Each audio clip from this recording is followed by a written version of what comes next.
TV Imaculada, o Evangelho em primeiro lugar.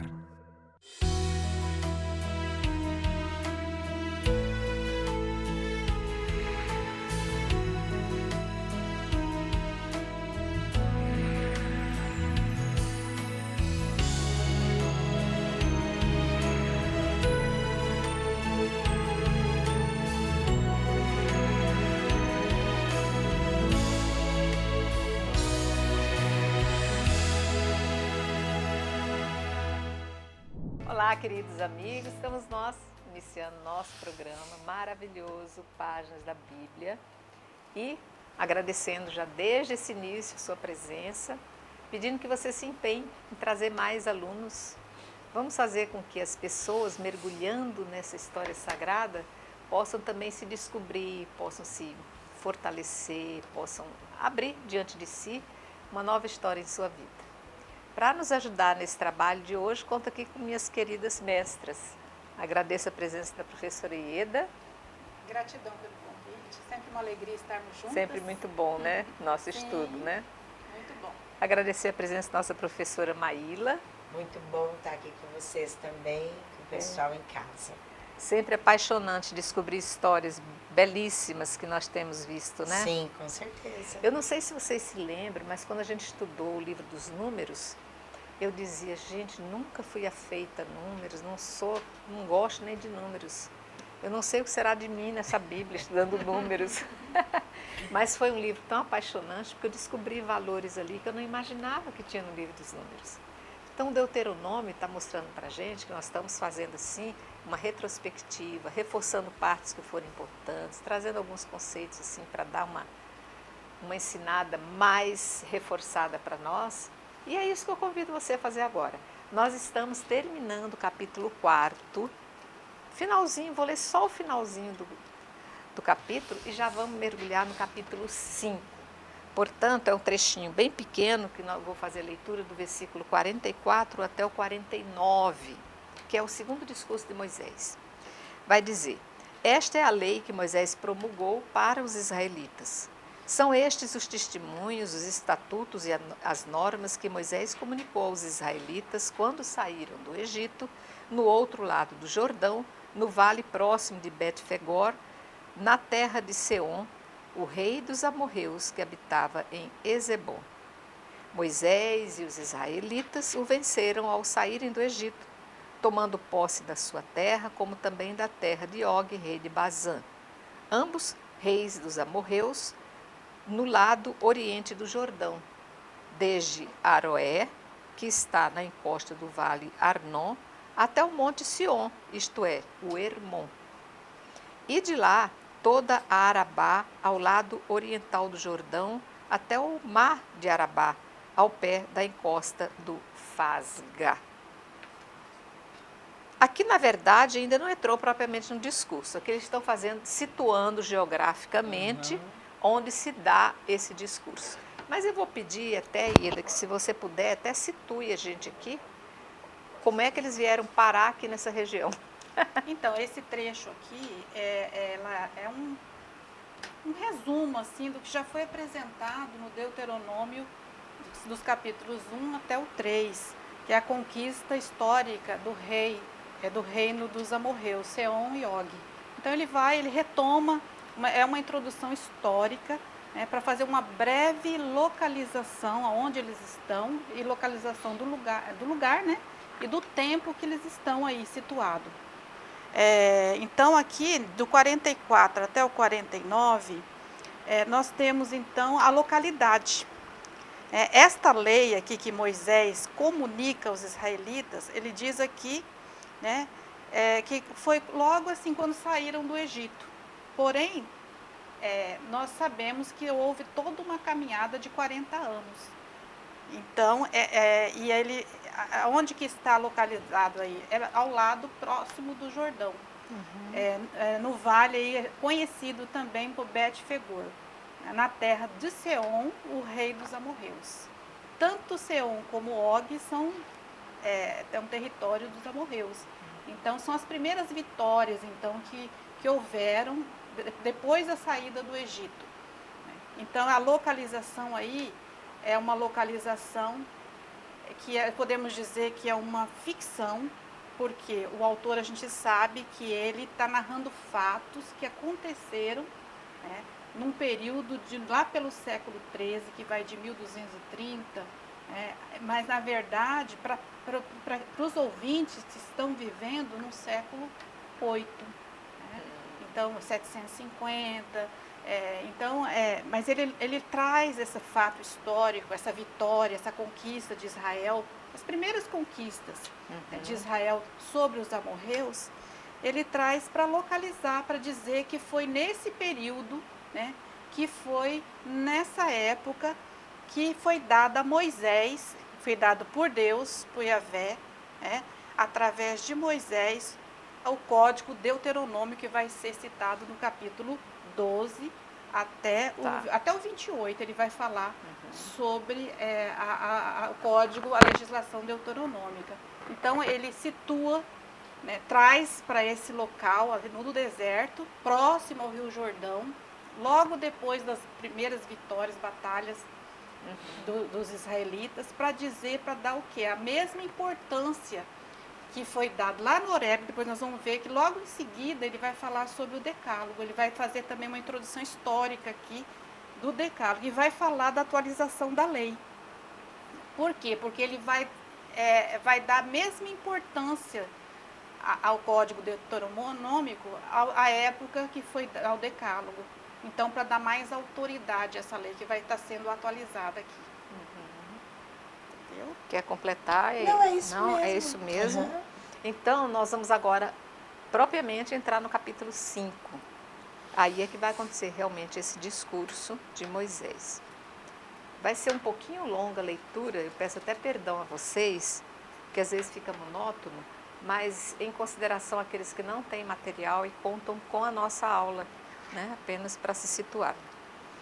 Moisés convocou todo o povo e disse: ouve, ó Israel, os estatutos e as normas que hoje proclamo aos vossos ouvidos. Vós os aprendereis e cuidareis de pô-los em prática. Yahvé, nosso Deus, concluiu conosco uma aliança no Horebe. Yahvé não concluiu esta aliança com nossos pais, mas conosco. Conosco que estamos hoje aqui, todos vivos. Yahvé falou convosco face a face, do meio do fogo, sobre a montanha. Eu estava então entre Yahvé e vós, para vos anunciar a palavra de Yahvé, pois ficastes com medo do fogo e não subistes a montanha. Ele disse: eu sou Yahvé teu Deus, aquele que te fez sair da terra do Egito, da casa da escravidão. Não terás outros deuses diante de mim. Não farás para ti imagem esculpida de nada que assemelhe ao que existe lá em cima no céu, ou cá embaixo na terra, ou nas águas que estão debaixo da terra.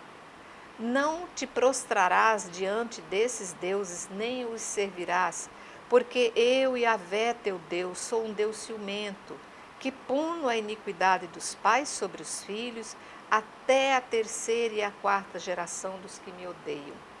Mas que também ajo com amor até a 1000ª geração para com aqueles que me amam e guardam os meus mandamentos. Não pronunciarás em falso o nome de Yahvé teu Deus, pois Yahvé não deixará impune aquele que pronunciar em falso o seu nome. Guardarás o dia do sábado para santificá-lo, conforme ordenou Yahvé teu Deus. Trabalharás durante 6 dias e farás toda a tua obra. O 7º dia, porém, é o sábado, de Yahvé teu Deus.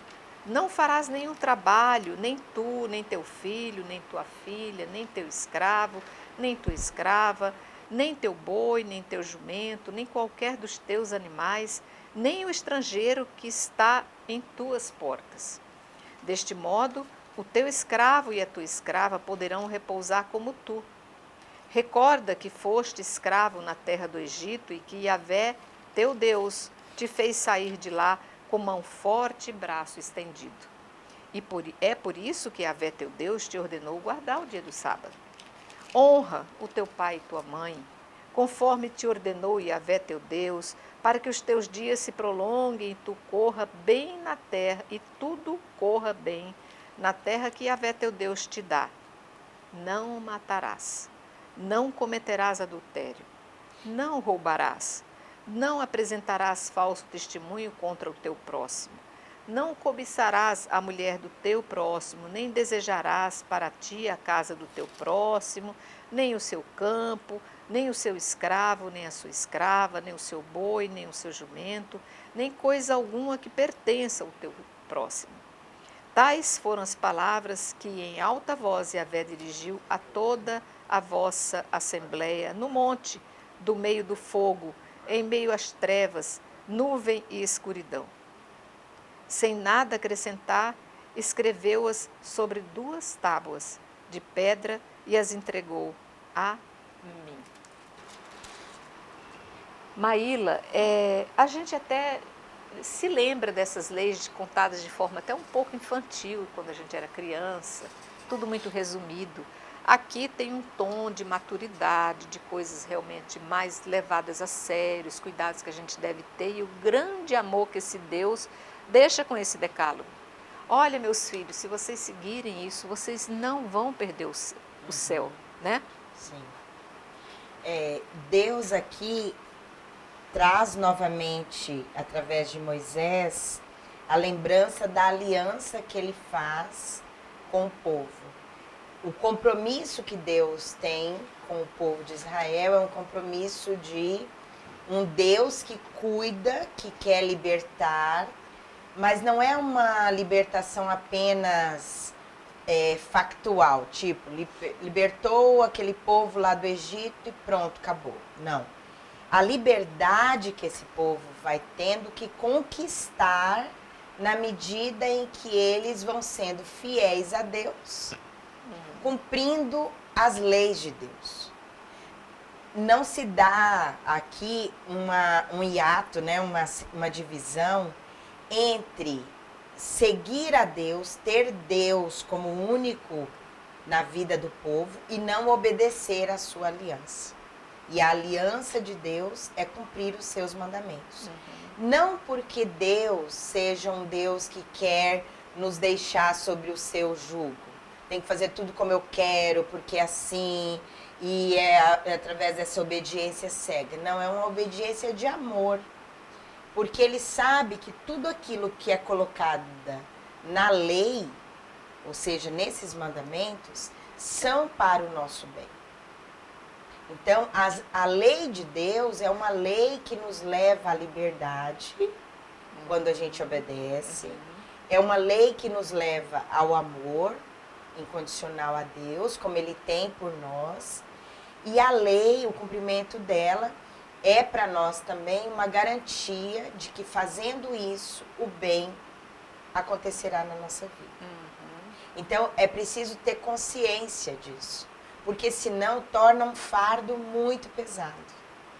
É como se olhássemos para isso e quiséssemos justificar. Por que eu tenho que cumprir essa lei? Por que eu não posso decidir? Por que eu não posso achar o que é bom ou não para mim? Porque nós não sabemos o que é o bom. Nós não sabemos o que é o mal verdadeiramente, mas Deus sabe. Então, o código da aliança, que aqui novamente aparece, lembrando que ele já esteve nessa mesma linguagem lá no Êxodo capítulo 20, quando Moisés recebeu de Deus as tábuas da lei, aparece novamente aqui no sentido de nos relembrar sempre. E é isso que nós deveríamos fazer todos os dias. Então, Maíla, aqui a gente vai entendendo que às vezes a gente não entende as dificuldades que a vida nos oferece. A gente está sempre achando que o mal é o mal em si mesmo, que veio só para atrapalhar a gente. Não é verdade, não é isso. O objetivo de acontecer algo mal é para que com aquilo você aprenda coisas mais importantes. Então, a gente entende que não foi à toa a escravidão desse povo. Deus consentiu porque ele precisava fazer. O homem sentiu que era perder a liberdade, sentiu que era viver na escravidão, para que ele, resgatando esse povo dessa escravidão, num processo muito longo, que durou 40 anos, ele fosse assimilando a riqueza toda a liberdade que ele foi ganhando. Exato. Mas isso foi uma escola, né? Sim. Me lembrei agora de um trecho de Jó, no capítulo 5, versículo 17, que fala assim: feliz o homem a quem Deus corrige. Aí, ó. Ou seja, a correção de Deus é uma correção que nos leva à felicidade, à vivência de uma vida plena. Então, Deus nos corrige porque quer o nosso bem. Ter passado pela escravidão do Egito, Deus tirou um bem daquela situação. Exatamente. Passar pela caminhada no deserto, durante esse tempo todo, os sofrimentos, as privações, foi também uma escola, como você mesma colocou. Deus soube tirar de tudo isso um bem para aquele povo. E agora que eles estão nessas batalhas para conquistar a terra que eles buscaram, que Deus havia prometido, tudo o que aqui acontecer será para o bem do povo. Mas, para que esse bem aconteça, é fundamental que a gente entenda essa correção que Deus tem por nós e cumpra a sua lei, que são os mandamentos, os 10 mandamentos. Todos os mandamentos aqui, é bonito quando Deus fala, lembre-se, no versículo 6, né? Que lemos, do Deuteronômio. Lembre-se que eu sou o Javé que tirou você do Egito, da casa da escravidão. Exatamente. Ou seja, eu não sou qualquer um Deus. Isso. Eu sou aquele Deus que cuidou de vocês. Tudo que eu apresentar é para o crescimento, é para a realização de vocês enquanto povo. Não é um capricho de Deus querer que a gente obedeça à lei dele. Portanto, aí não é fardo, não é pesado, porque é feito no amor, porque Deus também nos dá a sua lei pelo amor. Vamos prosseguir. Você quer colocar alguma coisa? Porque agora Então, me veio... aqui ele está atualizando Sim, a lei. Por isso que ele traz na memória a história lá do Horebe. tá. Então ele remete aqui ao decálogo que foi dado lá No no monte. monte do Horebe. Então ele fala aqui assim, ó, vós aprendereis, lá no 1:5:1, no finalzinho, e cuidareis de pô-las em prática, né? As normas que ele proclama é o hoje. Então ele está falando com uma nova geração aqui. A gente tem que entender o seguinte, nós não estamos lá no Horebe. Quando ele proclama, Moisés proclama, nós estamos aqui num outro local. Nós estamos em Moabe, próximo ao Jordão, próximo a entrar na terra prometida. Então, aquela geração, que era uma geração de escravos, que foram libertos por Javé, aquela geração morreu. Inclusive, aqui no final do Deuteronômio, vai falar sobre a morte de Moisés também, que ele não vai entrar na terra. Mas antes da morte dele, ele vai promulgar uma nova lei. Quer dizer, uma nova não, ele vai atualizar a antiga, que é o Decálogo, que é o Código Deuteronômio, que está aí no capítulo 12, né? E que vai concluir até o capítulo 28. Então, é hoje que ele vai atualizar essa lei, não lá no Monte Horebe, não lá no Monte Sagrado, na teofania do monte, na manifestação de Deus pelo fogo, né? Agora vai ser uma atualização nessa terra aqui de Moabe. E agora é um outro público. Um público que já está nova saboreando geração a que tá terra entrando. que foi entregue, né? Então, essa Mas precisa geração, aprender também. ela tem que aprender e colocar em prática. Mas essa geração continua até hoje, né? Nós entramos nessa terra prometida, estamos nela ainda, e a gente ainda não entendeu que os 10 mandamentos é uma segurança para a vida eterna. Sim, por isso Jesus, ele também atualiza a lei. Exatamente. Ele também vem e diz, tudo que vocês aprenderam está certo. Ame a Deus em primeiro lugar, ame ao seu próximo, ame a si mesmo. Ele faz o discurso das bem-aventuranças, que é novamente essa atualização. E hoje nós continuamos a ter essa aliança atualizada com a própria igreja que nos coloca isso. Por que cumprir? Por que ensinar? Porque a gente é outra geração também. E facilmente a gente esquece de cumprir. Então, por isso que se lembra nos programas passados em que a gente leu é preciso inculcar, ou seja, colocar lá dentro da nossa cabeça.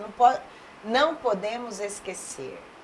Precisamos lembrar sempre, porque lembrar faz-nos cumprir.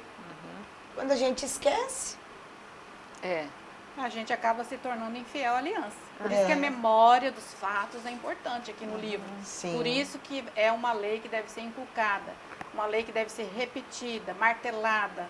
Então aqui ele vai retomar essa lei do decálogo para essa geração. No 5:2, no finalzinho, no 3 já, ele fala assim, ó, Yahvé não concluiu esta aliança com nossos pais. Então não houve a conclusão da aliança, mas conosco, né? Conosco que estamos hoje aqui todo mundo vivo. Então agora nós estamos próximos a entrar na terra prometida. Nós já somos um povo, nós não somos mais escravos. Nós temos agora a nossa Constituição. Porém, esse local, Moabe, que é próximo ao Rio Jordão, ele é assim, pode ser representado um simbolismo com relação a esse local. Pode ser o exílio, porque o povo, de novo, essa nova geração, vai nesse saborear período que o livro está sendo escrito. executado, escrito, então é um período de muitos conflitos econômicos, internacionais, né, problemas políticos, problemas de injustiça social, o camponês que está perdendo a sua terra porque ele está endividado, não consegue pagar os altos impostos.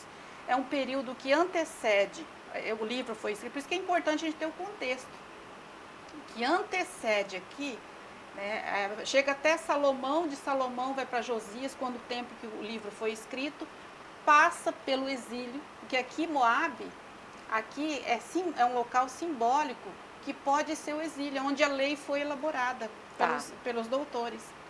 Então, nessa época que está sendo escrito o livro, eles estão no exílio, preparando para voltar para a terra. Mais um de período maneira de escravidão. diferente, Não foi bem aquela fazendo uma escravidão, releitura. mas foi uma retirada do que é seu, de seus costumes, de Sim. seus hábitos, de sua família, de seu chão, de sua língua. do mesmo jeito é? que o povo de Israel um dia foi para o Egito e teve que voltar e tomar essa terra, uma outra geração sim, mas voltar, o povo do exílio também. Saiu e Volta tiveram pra que escravidão. voltar E depois voltam para a para terra. a terra. Mas eles têm que. E eles fazem uma releitura de tudo que aconteceu com eles.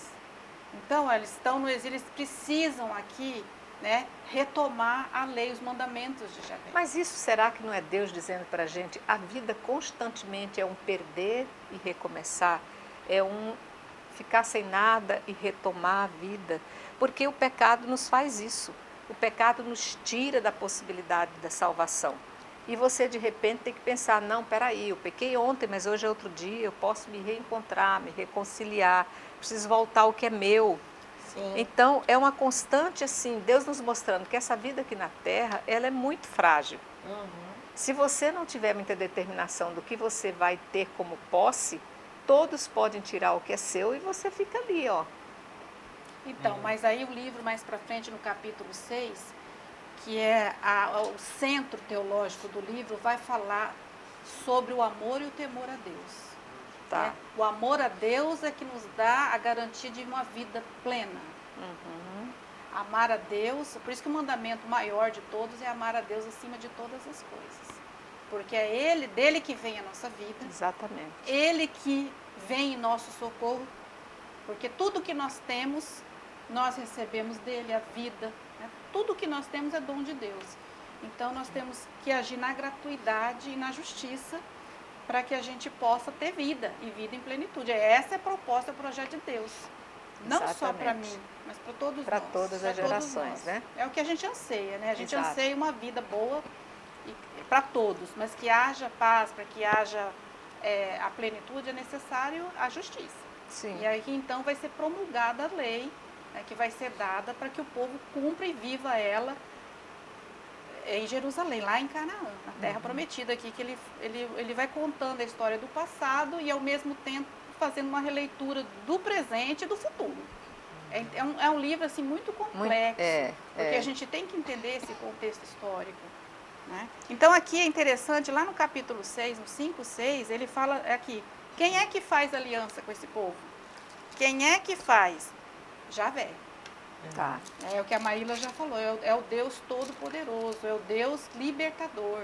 Né? É um Deus que ele quer filhos, ele não quer escravos. Isso. Né? Então, é um Deus que ele age na história, que ele age no universo, e ele age porque ele ama. Né? Porque ele quer vida para nós, quer nos dar uma vida. Então, ele diz aqui, ó, e quem é que está fazendo aliança aqui, né? Aqui, ó, no 6, eu sou Yahvé teu Deus, aquele que te fez sair do Egito.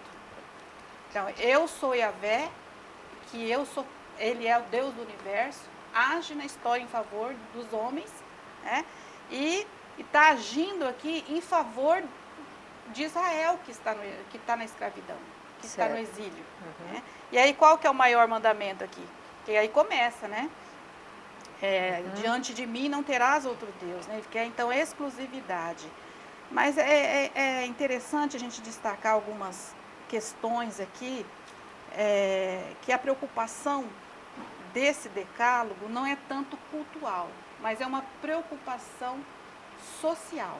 A questão da injustiça social daquela época que o autor escreve o livro. Né? A questão do empobrecimento, dos altos impostos. Então, aqui, a questão do guardarás o sábado, ele diferencia do Êxodo 20. Porque aqui, ele está preocupado, ele impulsiona a questão da igualdade de descanso, tanto que tem o escravo como o patrão.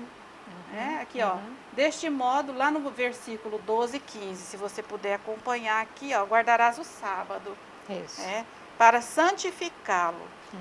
Porque aí ele vai até o 15, ele comenta, né? Deste modo o teu escravo e a tua escrava poderão repousar como tu. Né? Ele justifica aqui no 15, diz o seguinte: recorda que fostes escravos na terra do Egito, e que Yahvé teu Deus te fez sair de lá com mão forte e braço estendido. Por isso que Yahvé teu Deus ordenou guardar o dia do sábado. Certo. Então, para que haja uma justiça e igualdade de direitos aqui, tanto para o patrão como para o escravo. Né? Então, aqui ela está focado mais na questão social. Ok. Vou fazer o seguinte, vamos tomar um golinho d'água, já voltamos, aí a gente continua esse nosso assunto.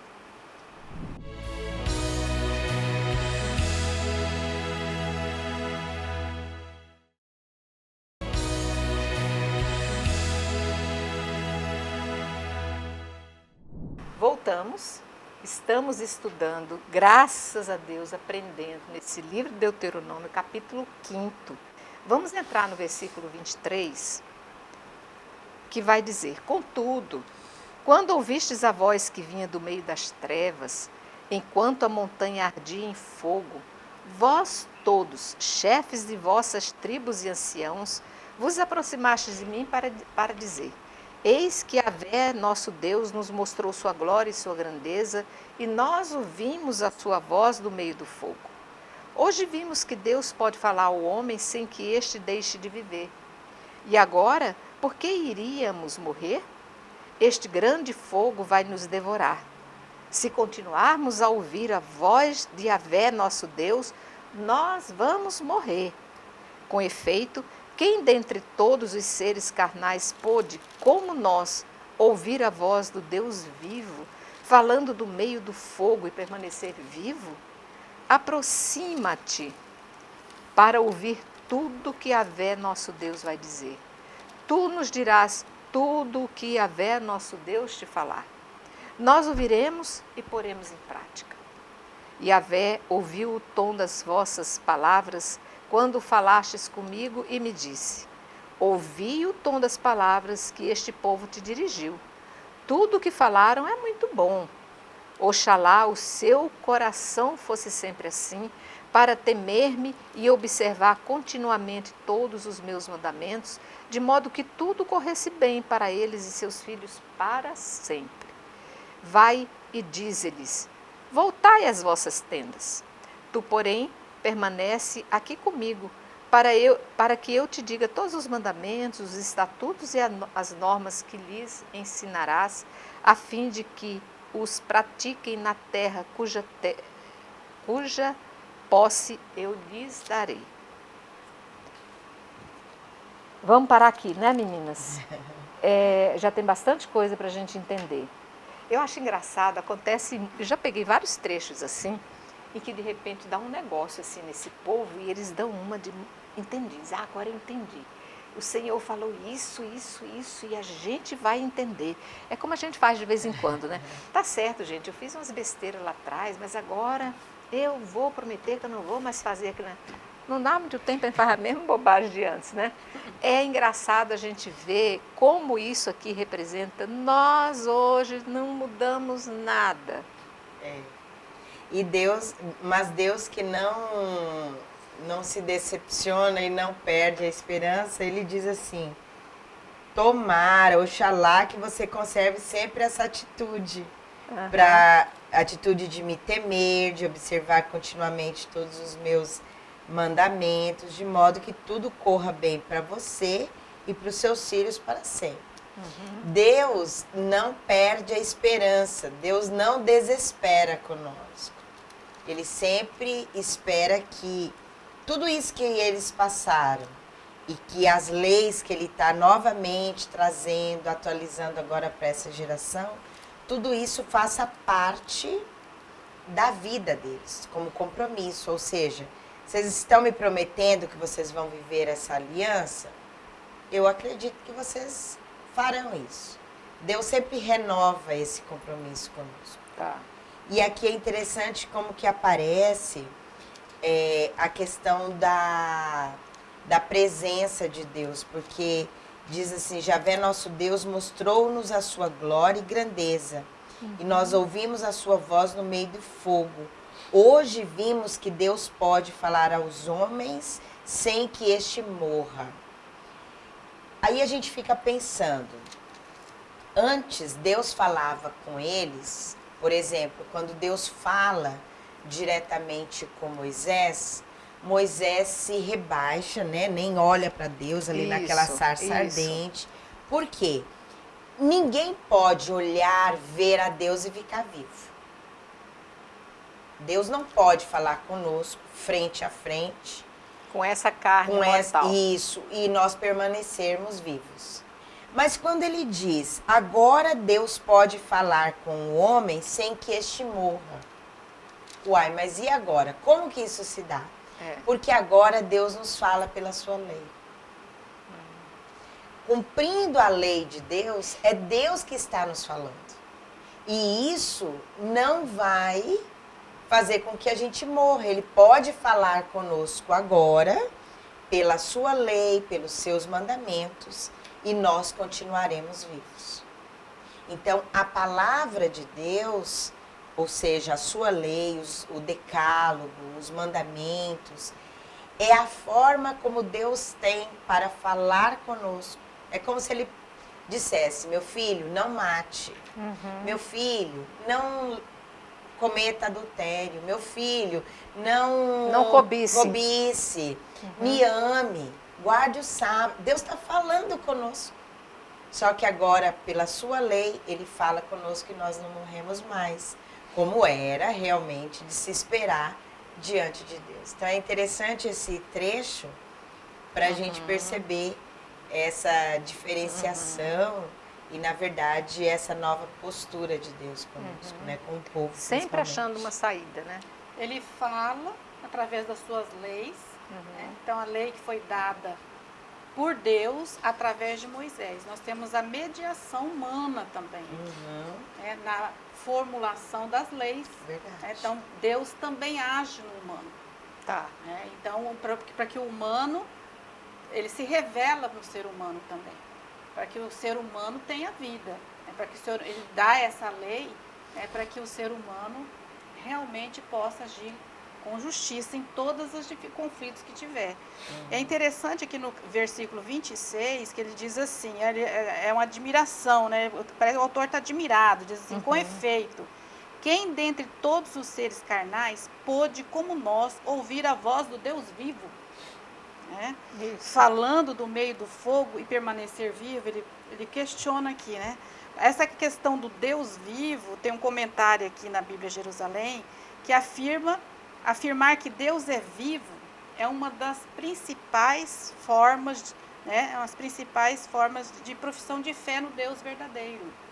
É o Deus verdadeiro, é o Deus que se manifesta, que se revela.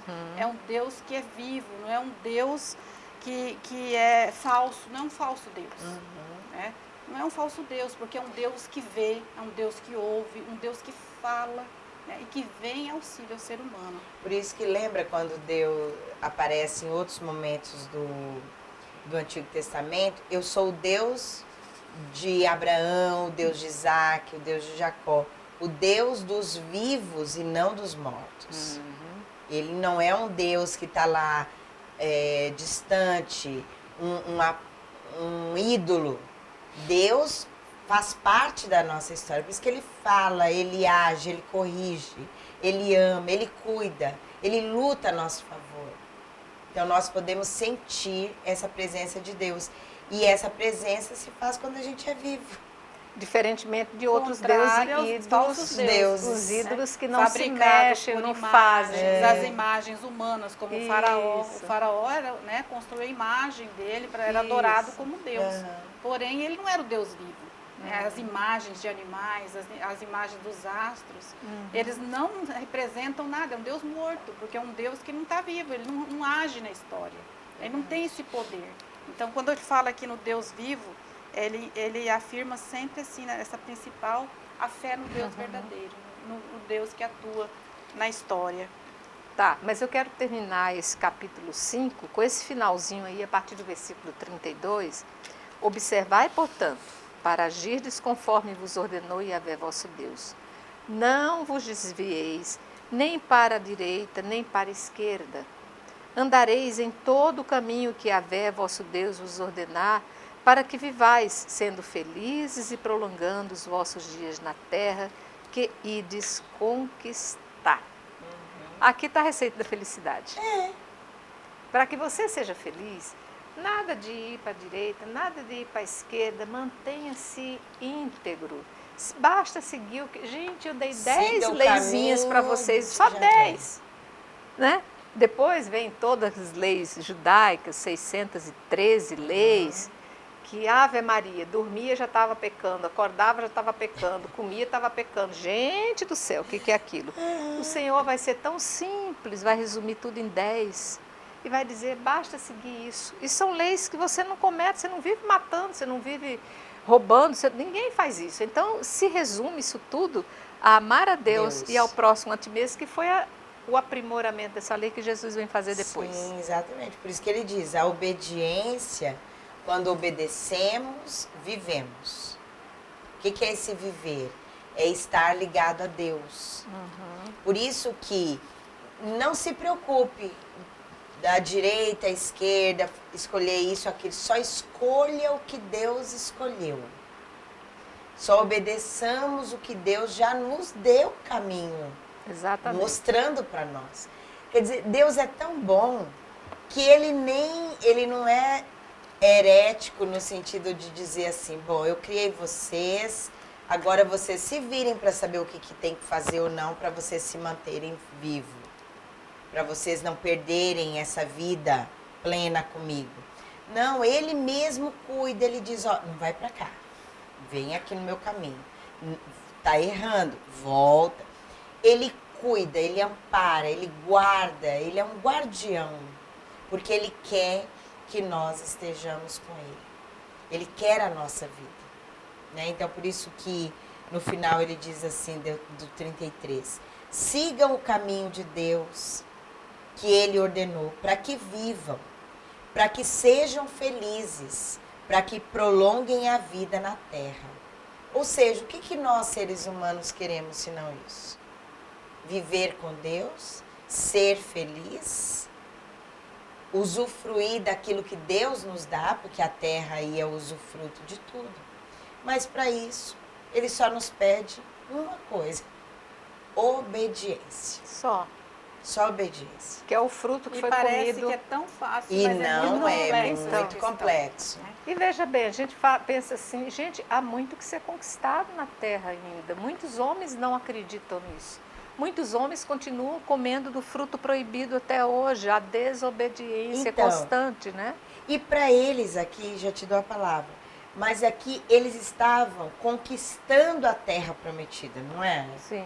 Para eles conquistarem, usufruírem e viverem nessa terra prometida, a terra ali de Canaã, eles tinham que ser obedientes a Deus. Sim. É a condição que Deus coloca. Uhum. Só que tudo na palavra de Deus, na Bíblia, nós temos que olhar com um fruto espiritual. E que fruto espiritual é esse? A terra prometida para nós é o céu. Isso. Então nós continuamos tendo que obedecer a Deus para que a gente usufrua da terra prometida, Exatamente. que é a eternidade. Como ela estava dizendo, isso não é fácil, porque nós temos dentro de nós a tendência à desobediência a Deus. Sim, e o demônio É uma outra lei. continua que a que a a lei gente- da carne, a lei Isso. da matéria. E continuamos que a ser contradiz instigados. a lei De espiritual. Deus. Continuamos a ser instigados constantemente por essa serpente que quer nos roubar o fruto da obediência. Sim. Ainda tem Até mais essa. hoje, até É. hoje a gente ainda vive isso. A nossa né? própria, como diz a carta de João, a nossa própria carne, a nossa tendência à desobediência, o mundo que a gente tem que lutar contra ele, que nos leva para desobedecer a Deus, e a própria ação do maligno, que também está aí para nos desviar de Deus. Destruir o plano E de Deus. nos fazer, e só tem a nossa carne, o mundo e o maligno, tem como objetivo fazer-nos desobedecer a Deus e perder a terra prometida, Exatamente. que é o céu. E aqui na aliança que Deus faz, né, é um mandamento, é um caminho que leva à vida, a obediência que leva à vida. Né?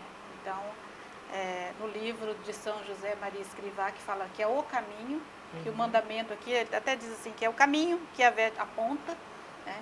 Então, nós precisamos da graça de Deus, do amor de Deus, porque nós somos o quê? Nós somos matéria, nós somos fracos. Nós somos chamados a ser o quê? Celestes, espirituais. Nós precisamos da força, precisamos ser forte. Né? Então, nós precisamos ser forte, a gente só vai ser forte, né? Essa força vem de Deus. Então, e tem outra coisa, o nosso centro é o mundo e deveria ser o céu. A centralidade da vida humana não está na matéria, no mundo, mas a nossa centralidade está no céu, porque nós passamos por aqui, fazemos uma experiência no Espírito. Nós somos materiais, fazemos a experiência no Espírito. Porém, nossa pátria não é aqui, estamos só de passagem, mas precisa ocorrer essa mudança em nós, né, de seres materiais que somos, carnais, a seres espirituais. Muito bem. Vamos entrar agora no capítulo 6, então. Vou ler até o 9. E pode ser até o 9 mesmo, né? A partir do versículo 1, iniciando o capítulo 6, portanto. São estes os mandamentos, os estatutos e as normas que Yahvé vosso Deus ordenou ensinar-vos, para que os coloqueis em prática na terra para a qual passais, a fim de tomardes posse dela, e assim temas a Yahvé teu Deus, e observes todos os seus estatutos e mandamentos que hoje eu ordeno, tu, teu filho e teu neto, todos os dias de tua vida, para que os teus dias se prolonguem. Portanto, ó Israel, ouve e cuida de pôr em prática o que será bom para ti e te multiplicará muito, conforme te disse Yahvé teu Deus, o Deus de seus pais, ao entregar-te uma terra onde mana leite e mel. Ouve, ó Israel, Yahvé vosso Deus, nosso Deus, é o único Yahvé. Portanto, amarás a Yahvé teu Deus com todo o teu coração, com toda a tua alma, com toda a tua força. que estas palavras que hoje te ordeno estejam em teu coração. Tu as inculcarás aos teus filhos e delas falarás sentado em tua casa e andando em teu caminho, deitado e de pé. Tu a atarás também a tua mão como um sinal e será como um frontal entre os teus olhos. Tu as escreverás nos umbrais da tua casa e nas tuas portas. Eu estou muito feliz. Eu acabei de descobrir onde é que estava a ordem que faz os judeus andarem com as caixinhas amarradas na testa, os bordados escritos as leis de Deus, os papeizinhos escritos, os portais cheios de... que a gente vê muito nos filmes, né? Aquele pessoal, eu dizia assim, gente, mas será que esse diretor não inventou muita coisa para esse povo, não? Um monte de coisinha grudada, né? Mas é que realmente eles...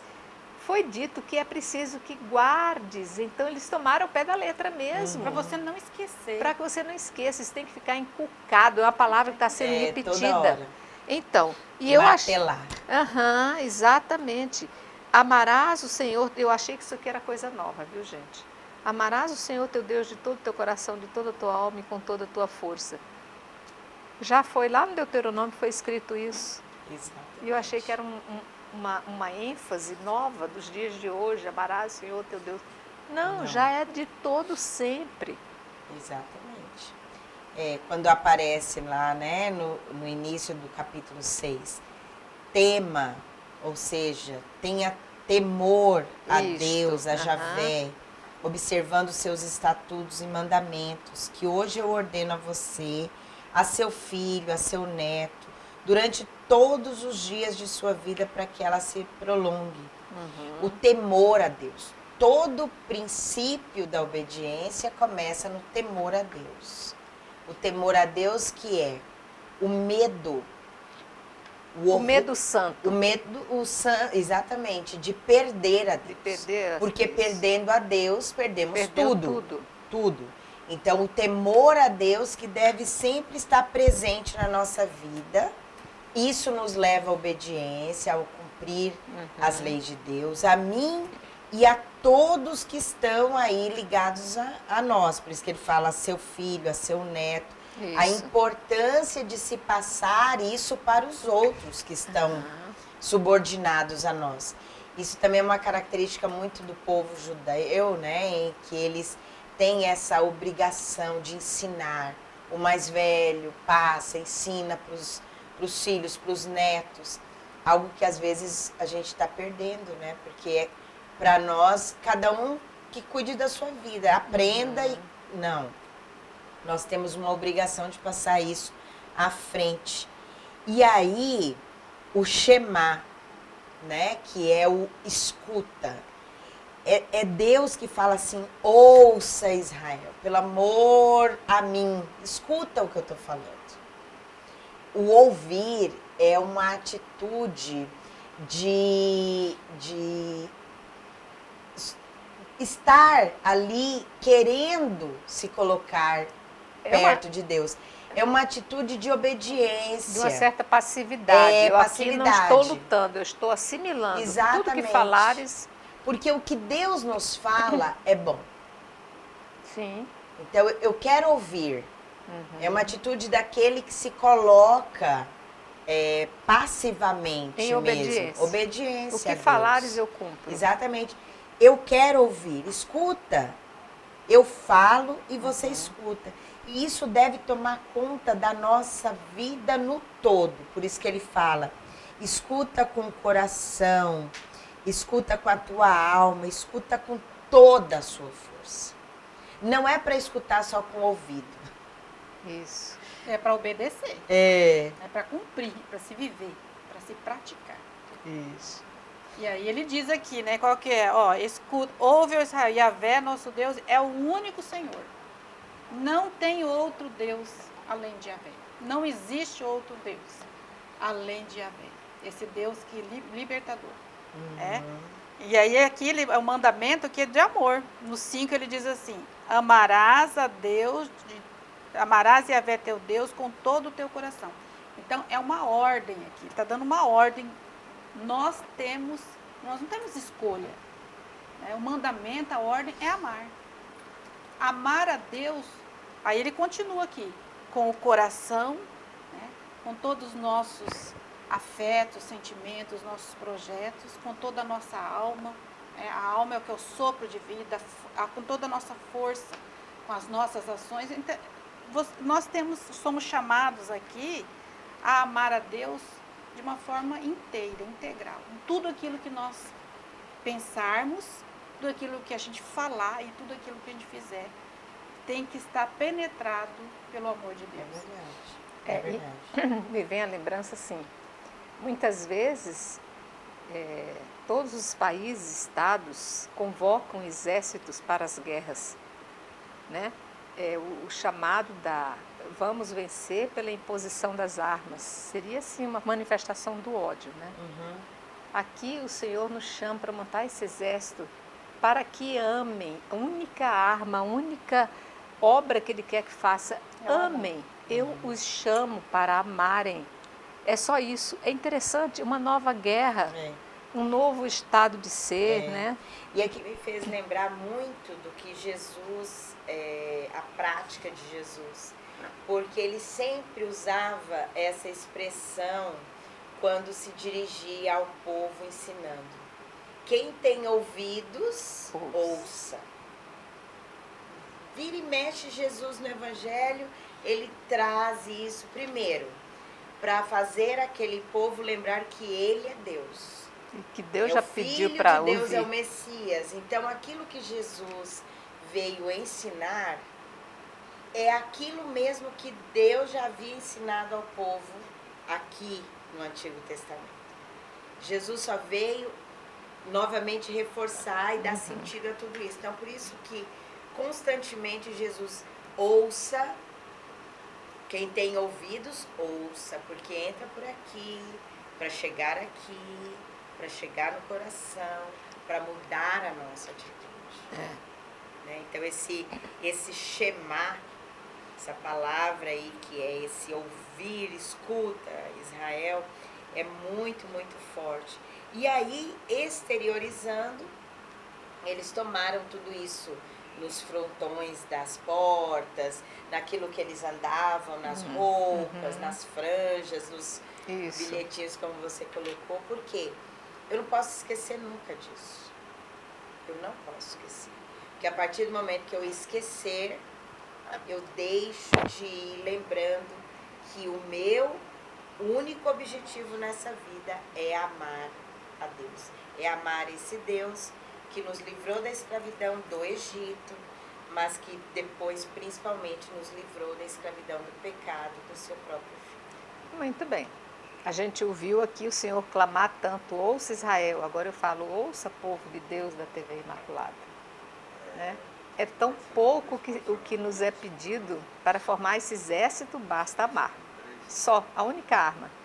Eu quero agradecer a sua presença, agradecer imensamente nossas mestras, como é bom aprender, como é bom a gente navegar por esse entendimento, onde a gente vai mergulhando e vai pegando coisas novas, riquezas cada vez mais profundas, né?